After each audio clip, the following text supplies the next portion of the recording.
Les vacances, ça donne toujours envie de lire des livres un peu plus rafraîchissants, un peu plus cool, un peu dans le feel-good, dans le contemporain. Peut-être aussi des polars, des choses très dures, mais qui nous font vraiment du bien en ces temps où on a envie de prendre du bon temps.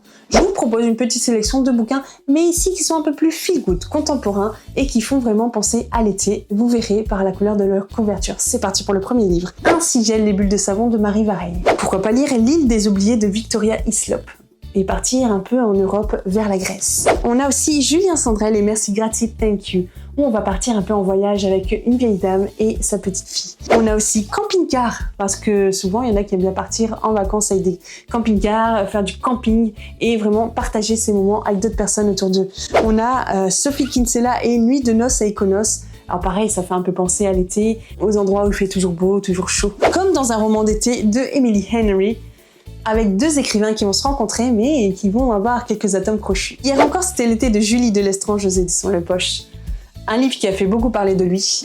Et pourquoi pas partir dans un petit manoir hanté, où des choses bizarres vont se passer. On a ici Roxane Malone et Manoir hanté à vendre aux éditions Le Livre de Poche. Ou pourquoi pas aller dans un endroit rempli de livres, rempli de choses qu'on aime beaucoup pour pouvoir faire des petits achats. La librairie de la Place aux Herbes de Éric de Kermel, je pense, peut répondre à ces envies-là. Et pourquoi pas lire une petite histoire de famille un peu loufoque, un peu drôle, humoristique avec Aurélie Vallone qui nous écrit en voiture Simone. Un livre vraiment très court, mais qui risque d'être assez détonnant. Et pour terminer, pourquoi pas aller voir Lucinda Riley avec Le Secret d'Elena.